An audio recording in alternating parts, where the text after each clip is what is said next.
December 19, 1944. Supreme Headquarters, Allied Expeditionary Force, Versailles. The room falls silent as General Dwight Eisenhower's fist slams onto the war map.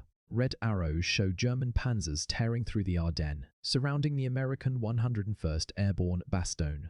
Allied commanders stare at the biggest crisis since D-Day. The meeting turns to one question: who can save them? Field Marshal Bernard Montgomery commands twice the forces of General George Patton.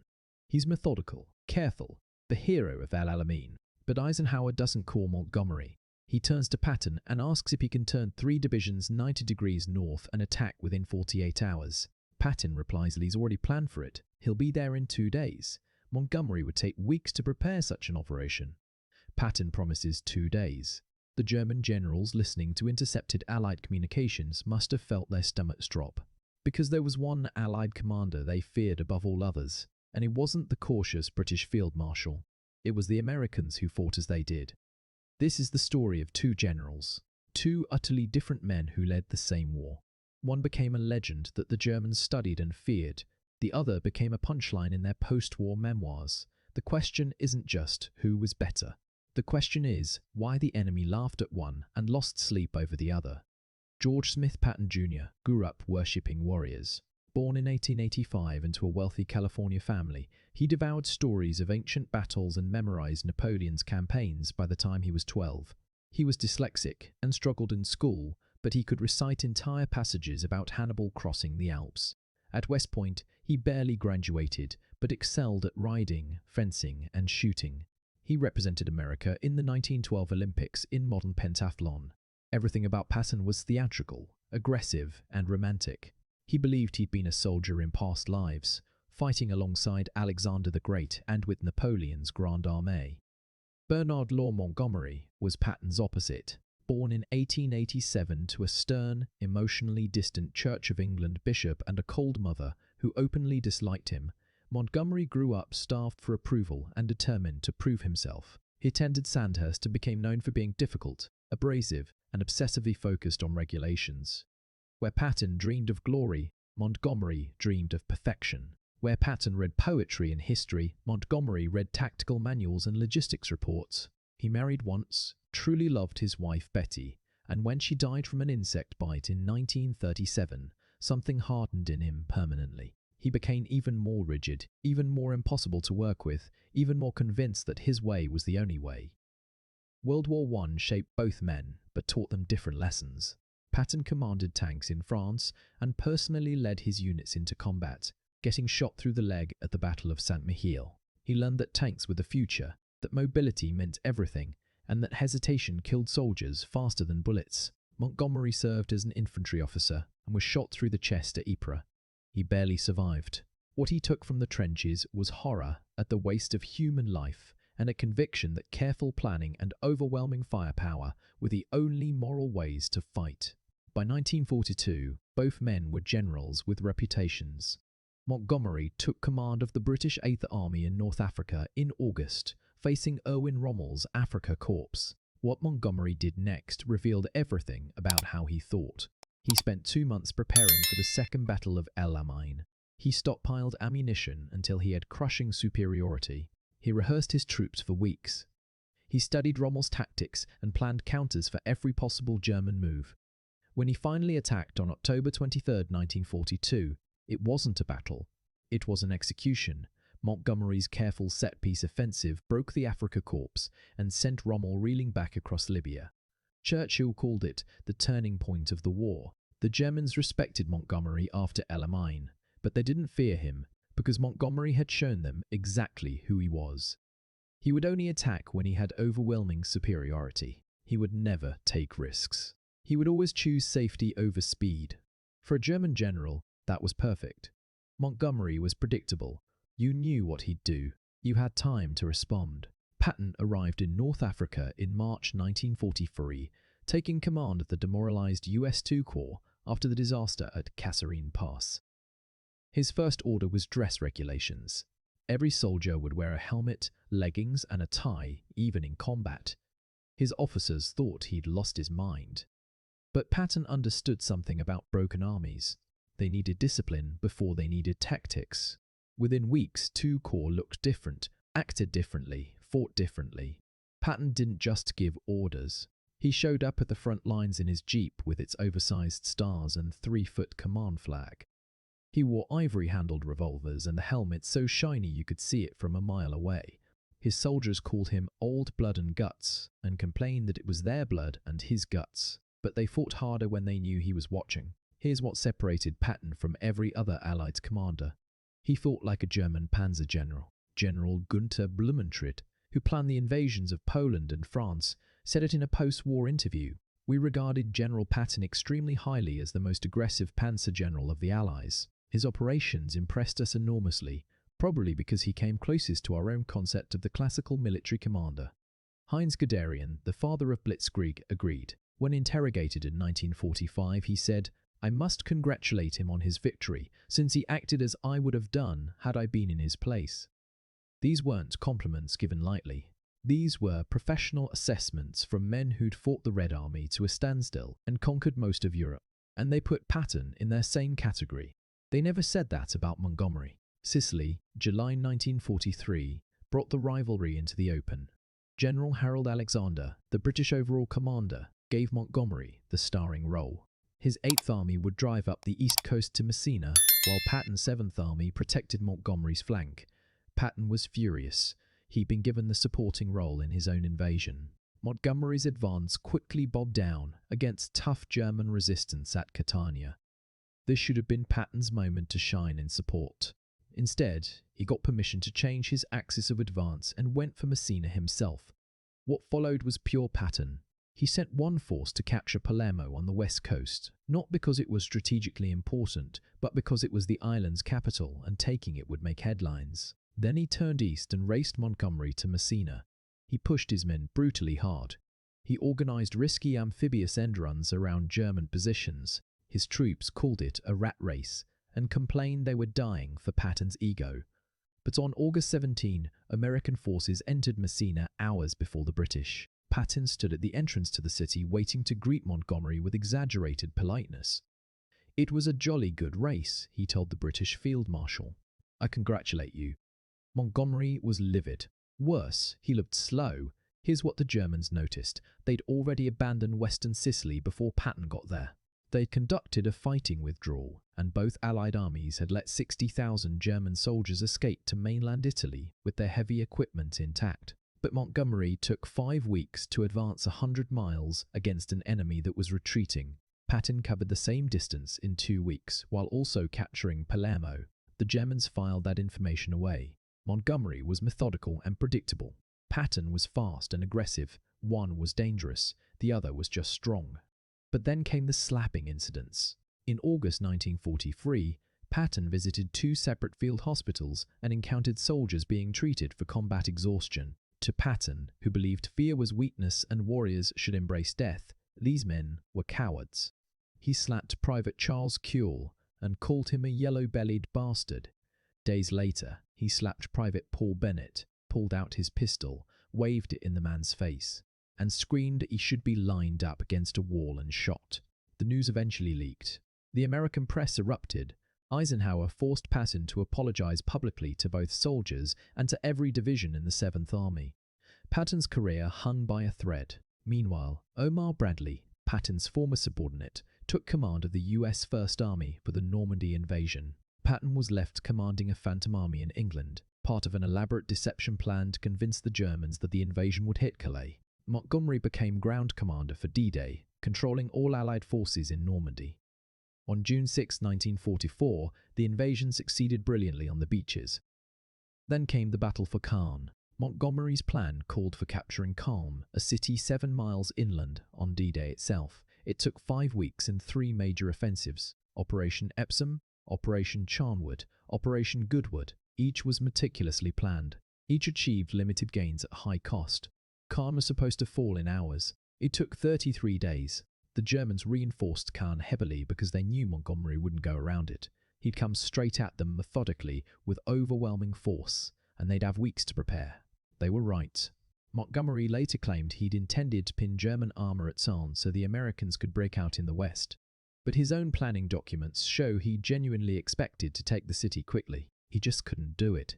Patton finally got back into action on August 1st, 1944, when the Third Army became operational. Within 2 weeks, he turned the breakout at Avranches into a sprint across France. His units covered 200 miles in 2 weeks. He captured entire German divisions that couldn't retreat fast enough. The Supreme Headquarters called it the most spectacular advance in military history. German commanders reported to Berlin that they couldn't predict where Patton would go next because he moved faster than their intelligence could track him. But here's where everything could have ended. The Falaise Gap, mid-August 1944. The German 7th Army and 5th Panzer Army were trapped in a pocket between Patton's 3rd Army coming from the south and Montgomery's forces pushing from the north. Close the pocket, and you destroyed 2 entire German armies. On August 13, Patton's the 15th Corps reached Argentan, just 12 miles from Canadian forces pushing toward Falaise. Patton requested permission to keep going north and close the trap. Bradley said no. He ordered Patton to stop at Argentan and wait for Montgomery's Canadians to close from the north. They didn't. The Canadians were slow, methodical, and careful, just like Montgomery trained them. For 6 days, the Falaise Gap stayed open. 100,000 German soldiers escaped through a gap that should have been closed. Those soldiers would regroup and fight again in the Battle of the Bulge, the Battle of the Ruhr, and the final defense of Germany. Patton was furious. "Let me go on to Falaise, and we'll drive the British back into the sea for another Dunkirk," he told Bradley, only half joking. German commanders couldn't believe their luck. General Kurt von der Chevalier, who commanded the escape, called it a miracle. German reports from the period showed genuine surprise that Patton had been stopped just when he was about to trap them. They'd been preparing for encirclement and annihilation. Instead, Montgomery's slow advance from the north gave them the opening they needed. Then came Patton's finest moment. In September 1944, the Third Army was racing toward the German border so fast that it outran its fuel supplies. Patton was furious because Eisenhower gave supply priority to Montgomery for Operation Market Garden. Montgomery's plan to end the war by Christmas with an airborne assault into Holland to capture bridges over the Rhine. Montgomery promised Eisenhower it would work. He had 3 airborne divisions, British tanks, and a simple plan. Drop paratroopers to seize bridges at Eindhoven, Nijmegen and Arnhem, then race British armour up a single road to link up with them. If it worked, Allied armies would be across the Rhine and into the industrial heart of Germany. It was the least Montgomery-like plan Montgomery ever made. A single narrow road, risky airborne drops, speed over preparation, and it failed spectacularly. The British 1st Airborne Division dropped almost on top of 2 SS Panzer divisions refitting near Arnhem. The British armour couldn't advance fast enough up the narrow road. The Americans captured the bridge at Nijmegen, but the British tanks stopped to make tea. That's not a joke. They literally stopped for an 18-hour pause before advancing the final 11 miles to Arnhem. By the time they tried, the Germans had destroyed the bridge and wiped out the British paratroopers. Of the 10,000 British airborne soldiers at Arnhem, only 2,000 escaped. German General Wilhelm Bittrich, who commanded the SS Panzer Corps at Arnhem, couldn't believe what he'd seen. Montgomery had announced his plans with paratroop drops visible from miles away. He'd advanced on a single road that German forces could easily defend. He'd given the Germans time to react, regroup and counterattack. When asked after the war about Montgomery, another German general, Gunther Blumentritt, just laughed and mimed someone falling asleep. Meanwhile, Patton was stuck in Lorraine, short on fuel and ammunition but still attacking. The Battle of Metz became his bloodiest campaign. German General Hermann Bauch, a veteran of Russia's Eastern Front, forced Patton into the kind of grinding attritional warfare he hated. Waffen-SS General Max Simon said Patton's tactics seemed timid compared to what he'd seen the Russians do. Patton himself admitted in his diary, "While my attack was going forward by short leaps, it was not very brilliant." Then came December 16, 1944. The Battle of the Bulge. Hitler launched his last great offensive through the Ardennes, the same place Germany had broken through in 1940. 200,000 German soldiers and 600 tanks smashed into thinly held American lines. Within 3 days, they'd surrounded Bastogne, a critical road junction held by the 101st Airborne Division and elements of the 10th Armored Division. Eisenhower called an emergency meeting on December 19 at Verdun. The mood was grim. Some generals talked about retreating. Then Eisenhower asked Patton when he could attack north toward Bastogne. Patton said, on December 22, with 3 divisions. The room went silent. Everyone knew where Patton's Third Army was. They were 90 miles south, heavily engaged with German forces in Lorraine, facing the opposite direction, turning an entire army 90 degrees in winter, crossing rivers, coordinating with new units on their flanks. And attacking into the teeth of Germany's best remaining divisions wasn't something you did in 2 days. Montgomery would need 2 weeks to plan such a move, but Patton had anticipated this. His staff had been planning contingencies for days because Patton's instinct told him something was wrong in the Ardennes. When Eisenhower gave the order, Patton and his staff executed what military historians now call one of the most brilliant maneuvers of the war. Third Army disengaged from its offensive in the rain, pivoted 90 degrees north, moved over icy roads in a snowstorm, and attacked toward Bastogne on December 22nd, exactly when Patton promised. On December 26, elements of Patton's 4th Armored Division broke through to Bastogne, ending the siege. The German offensive collapsed within days. General Gerd von Rundstedt, the German commander of the Western Front, called Patton's relief of Bastogne an astonishing achievement. Here's what German commanders said after the war. They said Patton was the only Allied general who truly understood mobile warfare. They said fighting him was like fighting their own best panzer commanders.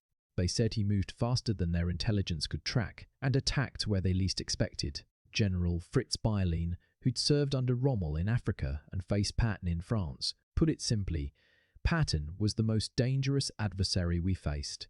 He attacked before we were ready. He never gave us time to prepare. About Montgomery, they were less kind. Some were diplomatic and called him careful. Others laughed and called him the general who needed 4 weeks to do what Patton did in 4 days. When asked to compare the two, most German commanders said Montgomery was competent but predictable. You knew what he'd do because he always did the same thing. Wait until he has overwhelming superiority, then attack methodically. For a defending force, that was ideal because you had time to prepare.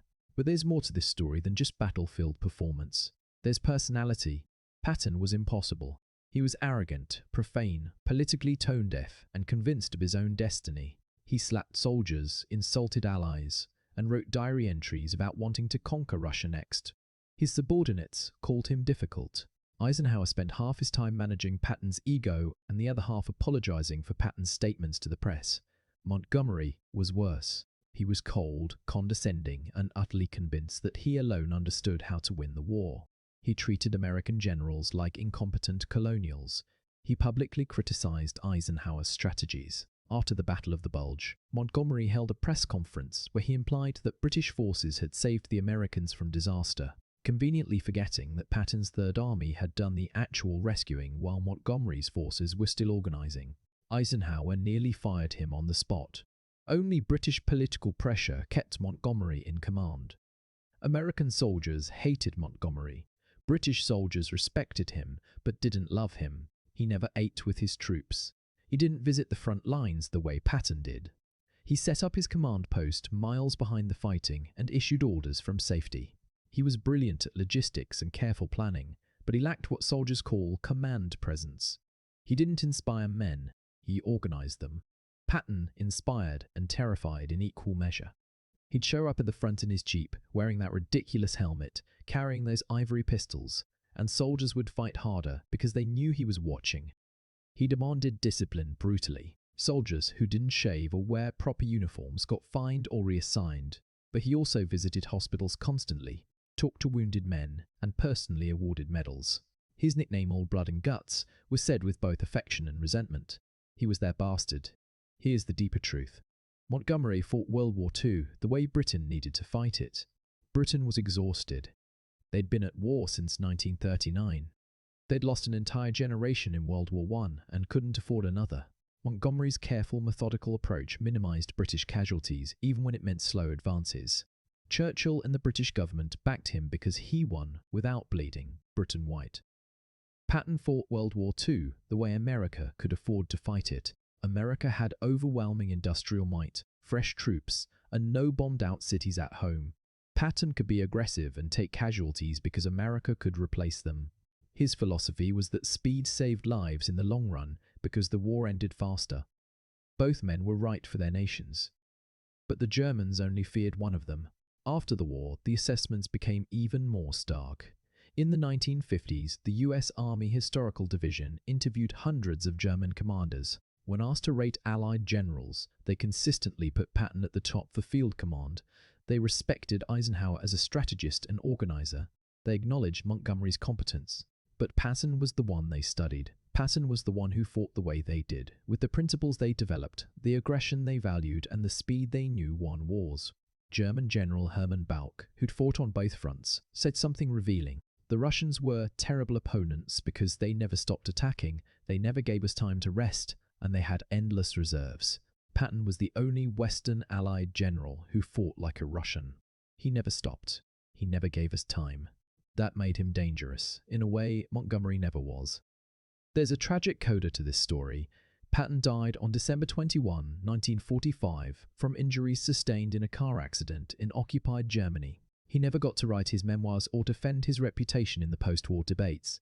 Montgomery lived until 1976, wrote multiple books, and spent decades controlling his own narrative. He convinced many historians that his caution was wisdom, his slowness was prudence, and his failures were actually successes. Only when historians gained access to German archives and interviewed German commanders did the picture change. Montgomery won his battles. He was never defeated in a major engagement. He was technically competent, logistically brilliant, and careful with his soldiers' lives. Those are not small achievements, but he won the way a man with a hammer wins against someone with a wooden stick. He had overwhelming force and he used it methodically. The Germans respected that, but they didn't lose sleep over it. Patton won battles the way the Germans won battles: fast, aggressive, intuitive, and willing to take risks when the opportunity arose. He understood that in mobile warfare, speed was a weapon. He understood that psychological pressure on an enemy commander was as important as physical pressure on the front lines. He understood what the German generals called Auftragstaktik, mission-type orders, where you tell subordinates what to accomplish but let them figure out how. That's why German commanders put him in their category, not because he was German, but because he understood the art of war, the way they did. So why did German generals fear Patton but laugh at Montgomery? Because fear in war comes from uncertainty and speed. Montgomery gave the Germans certainty. They knew he'd wait for overwhelming superiority. They knew he'd attack methodically. They knew they'd have time to prepare. Time is what a defending commander needs most, and Montgomery always gave it to them. Patton gave them chaos. He attacked before his supplies arrived. He changed directions faster than intelligence could track. He showed up where he wasn't supposed to be. He forced German commanders to react instead of prepare. And in war, the side that reacts is the side that loses. There's one more detail worth remembering. After the Falaise Gap failure, after Market Garden's disaster, after the Battle of the Bulge was won, Eisenhower faced a choice about who would lead the final drive into Germany. Montgomery wanted the glory. He lobbied Churchill, gave speeches and published statements. Patton said nothing and kept attacking. Eisenhower chose Patton. The Third Army led the final offensive into Germany, crossed the Rhine, liberated concentration camps, and drove deep into Czechoslovakia before the war ended. Montgomery got a supporting role. The generals who'd fought against them knew why. You don't give your most dangerous mission to your most careful commander. You give it to the man the enemy fears most. And in 1945, that was George S. Perr. Patton, the American general who fought like a German but hit harder than any panzer-general ever could. So here's the question this story asks. In your own life, your own challenges, are you fighting like Montgomery or like Patton? Are you waiting for perfect conditions, or are you moving fast and forcing your competition to react? Both approaches work in different contexts, but only one creates fear in the hearts of those who oppose you. What did you think about the contrast between these two commanders? Were the Germans right to fear Patton more, or did Montgomery's carefulness deserve more respect? Drop your thoughts in the comments. And if this story of two generals with opposite approaches to war intrigued you, hit that like button and subscribe, because we're diving into more fascinating military history that most people never learn. Next time, we'll explore the general who conquered more territory than anyone in history, but whose name you've probably never heard. Until then, remember Patton's motto: attack, attack, attack. The enemy can't hit what's always moving forward.